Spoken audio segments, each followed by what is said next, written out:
Hadirin hafizakumullah, seluruh ibadah yang diperintahkan oleh Allah Subhanahu wa ta'ala, jika kita cermati, memiliki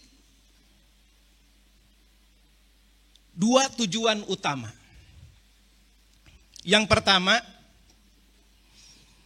ibadah itu adalah merupakan sarana pembuktian ketundukan kita, kepatuhan kita kepada Allah Subhanahu wa ta'ala.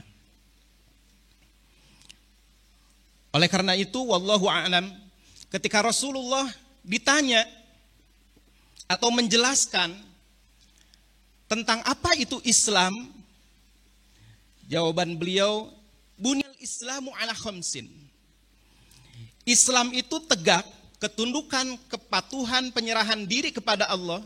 Agama Islam itu dibangun di atas yang pertama, syahadati alla ilaha illallah wa anna Muhammadar Rasulullah. Yani bersaksi bahwasanya tidak ada Tuhan selain Allah dan Muhammad itu adalah utusan Allah. Kemudian yang kedua, wa iqamis shalah, mendirikan salat, wa itaiz zakah, menunaikan zakat, wa hajjil baiti, melaksanakan ibadah haji, wa shaumi Ramadan, dan melaksanakan ibadah Ramadan. Seluruh ibadah, diantaranya adalah ibadah-ibadah yang merupakan rukun Islam, hakikatnya adalah sebagai sarana pembuktian bahwa kita adalah orang-orang yang tunduk berserah diri kepada Allah Subhanahu wa ta'ala, bahwa kita adalah orang-orang yang taat, yang sami'na wa ata'na, yang siap melaksanakan apa yang diperintahkan oleh Allah Subhanahu wa ta'ala. Dan ibadah itu pun yang kita laksanakan tentu harus merujuk kepada apa yang dicontohkan oleh Rasulullah Sallallahu Alaihi Wasallam. Tentang sholat misalnya, beliau bersabda, "Shollu kama ra'aitumuni usolli." Sholatlah kalian sebagaimana aku melaksanakan sholat. Kaifiatnya, tata caranya dalam melaksanakan sholat harus merujuk kepada apa yang dicontohkan oleh Rasulullah Sallallahu Alaihi Wasallam. Contoh yang lain misalnya ketika kita melaksanakan ibadah haji, maka Rasulullah memberikan arahan, khudhu anni manasikakum. Ambillah dariku cara manasik kalian, cara melaksanakan ibadah haji kalian. Nah, hadirin hafizakumullah, namun ada sisi lain, ada tujuan utama yang lain selain ibadah itu sebagai sarana pembuktian ketundukan, kepatuhan kita kepada Allah Subhanahu wa ta'ala.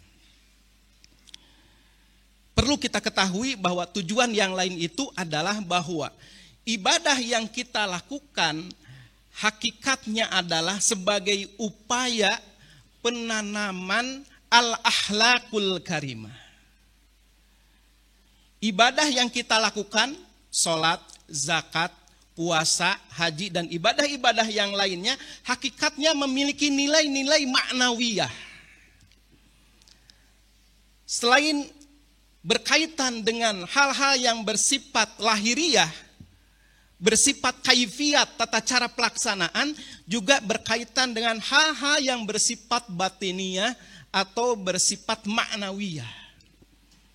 Yani bagaimana dengan ibadah tersebut tertanam, dilatih diri kita agar tertanam nilai-nilai ketakwaan kepada Allah Subhanahu wa ta'ala.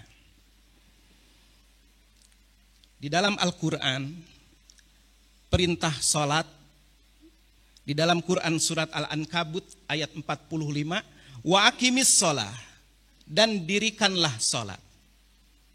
Tidak berhenti sampai di sana, Allah Subhanahu wa ta'ala menegaskan, inna sholata tanha anil fahsya'i wal munkar. Sesungguhnya sholat itu mencegah dari perbuatan keji dan mungkar.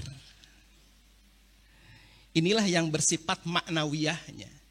Salat tentu saja harus dilaksanakan dan kaifiatnya harus sesuai dengan sunnah Rasulullah Shallallahu Alaihi Wasallam. Tetapi ada sisi maknawiyahnya bahwa salat yang kita lakukan betul-betul menghadirkan keterpautan kita kepada Allah Subhanahu Wa Taala, menghadirkan ruh kita di hadapan Allah Subhanahu Wa Taala, sehingga tidak mungkin lisan, pikiran yang senantiasa terhubung dengan Allah Subhanahu Wa Taala berpikir untuk melakukan perbuatan-perbuatan yang keji dan mungkar. Inna sholata tanha anil fahsya'i wal mungkar. Sesungguhnya sholat itu mencegah dari perbuatan keji dan mungkar. Ketika Allah Subhanahu wa taala memerintahkan kita untuk melaksanakan zakat. Perintahnya di dalam salah satunya di dalam Quran surat At-Taubah ayat 103, khud min amwalihim sodakotan. Ambil min amwalihim dari harta-harta mereka itu sodakotan. Sodakohnya maksudnya sodakoh wajib, yakni zakat. Tapi zakat itu bukan sekedar kita menyisihkan sebagian harta kita, diserahkan, diambil oleh amilin. Bukan sekedar kita mengeluarkan uang dari dompet kita, kemudian pindah ke dalam sunduknya para amilin. Tetapi di dalam Quran surat At-Taubah ayat 103 ini ditegaskan, khud min amwalihim sodakotan tutahhiruhum. Zakat itu tujuannya adalah tutahhiruhum, untuk membersihkan dosa-dosa mereka, wa tuzakkihim biha, dan kemudian mentazkiyah, menyucikan jiwa mereka agar tidak tertanam ke dalam diri mereka kecintaan yang terlalu berlebihan kepada dunia, ketamakan kepada dunia. Tutahhiruhum wa tuzakkihim. Ini yang bersifat ma'nawiyah atau bersifat batiniyah.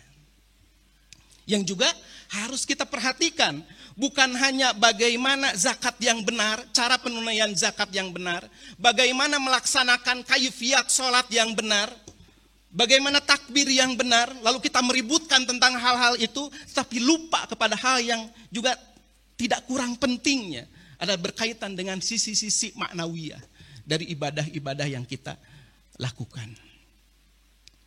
Hadirin hafizakumullah, begitupun saum, puasa yang diperintahkan oleh Allah Subhanahu wa taala kepada kita.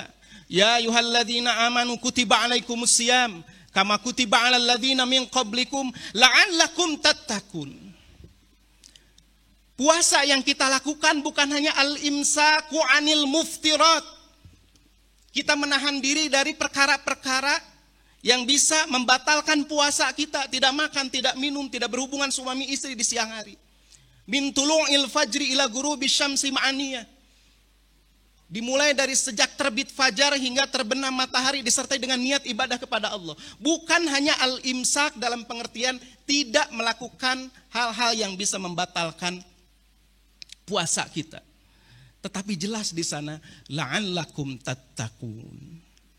Dengan saum itu ada riyadhah, ada latihan jiwa kita agar kemudian tertanam al-imsak, pengendalian diri yang merupakan hakikat dari ketakwaan kepada Allah Subhanahu wa taala. Oleh karena itu, pantaslah Rasulullah mengatakan, kam min shaimin laisa lahu min siyamihi illal ju'. Betapa banyak orang yang melaksanakan puasa tapi dia tidak mendapatkan apa-apa dari puasanya itu illal ju', kecuali hanya lapar saja. Karena saumnya hanya sekedar menahan lapar, menahan dahaga. Hanya sekedar tidak makan, minum, tidak berhubungan suami istri di siang hari. Tapi lupa kepada tertanamnya, tumbuhnya nilai-nilai ketakwaan kepada Allah Subhanahu wa taala. Begitupun haji. Haji bukan sekedar manasik yang menguras tenaga kita, tetapi diajarkan di dalam ibadah haji itu sisi-sisi maknawiyah, sisi-sisi batiniyah. Fala rofasa, tidak boleh ketika kita sedang haji itu rofas, berkata-kata atau melakukan perbuatan yang mendorong kepada hal-hal yang berkaitan dengan persetubuhan. Fala rafasa, wala fusuqa, tidak boleh berbuat durhaka, wala jidala, tidak boleh bertengkar ketika sedang haji. Ini adalah riyadhah. Mohon maaf mengambil istilah tasawuf. Riyadhah kalau disebut oleh orang-orang tasawuf. Latihan bagi jiwa kita. Ibadah yang diperintahkan oleh Allah Subhanahu wa taala bukan hanya sekedar rutinitas, kaifiat. Tapi sekali lagi, yang jangan sampai kita lupa, yang juga harus didiskusikan, yang juga harus mengambil perhatian kita, selain kaifiat yang sering diperdebatkan itu, juga perdebatan tentang makna dari ibadah-ibadah yang kita lakukan. Hadirin hafidhakumullah, mudah-mudahan Allah Subhanahu wa taala membimbing kita semua, menjadikan kita muslim yang sebenarnya, yang benar-benar memperhatikan sisi-sisi lahir dan sisi-sisi batin di dalam ibadah-ibadah kita, sehingga betul-betul kita bisa menggapai ketakwaan. Barakallahu li wa lakum fil Qur'anil azim wa nafa'ani wa iyyakum bima fihi minal ayati wa dzikril hakim. Taqabbalallahu minna wa minkum tilawatahu innahu huwas samiul alim wastaghfiruhu innahu huwal ghafurur rahim.